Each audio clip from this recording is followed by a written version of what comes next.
সালাউদ্দিন আইয়ুবী। আপনি কি জানেন কে ছিলেন এই সালাউদ্দিন আইয়ুবী?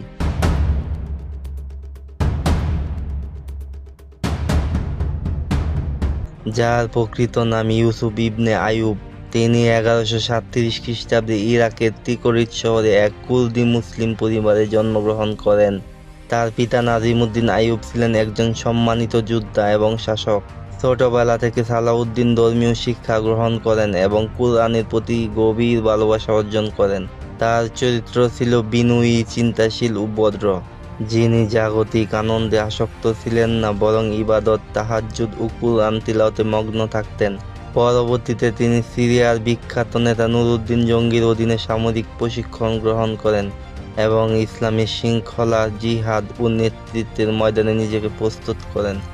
এরপর তিনি মিশর অভিযানে অংশ নিয়ে ফাতিমি শাসনের পতনের পর মিশরের শাসক হন। তখন তিনি সুন্নি ইসলামকে পূর্ণ প্রতিষ্ঠা করেন, মসজিদ নির্মাণ, কুরআনের শিক্ষা, ন্যায়ের বিচার ও দুর্নীতিমুক্ত প্রশাসন গড়ে তোলেন। তিনি শাসক হয়েও দুনিয়ার কোনো বিলাসিতা গ্রহণ করতেন না, বরং সাদাসিধে পোশাক পরিধান করতেন।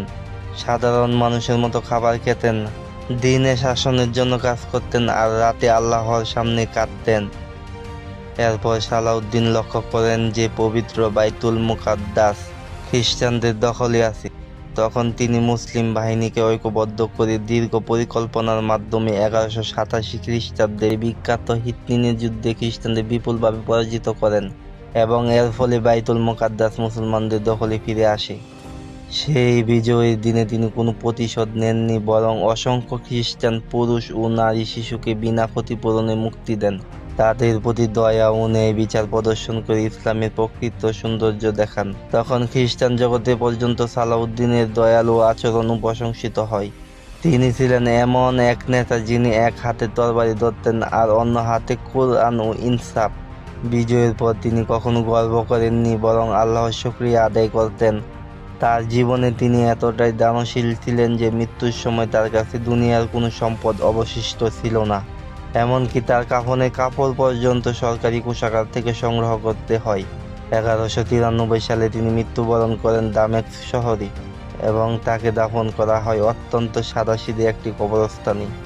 এমন এক ব্যক্তি যার হাতে এক বিশাল সাম্রাজ্য ছিল, কিন্তু মৃত্যুর সময় নিজের জন্য কিছুই ছিল না। সালাউদ্দিন ছিলেন একেবারে নবীজির আদর্শ। তিনি আমাদের শেখান যে একজন মুসলিম কিভাবে আল্লাহর উপর ভরসা রেখে দিনকে ভালোবাসে।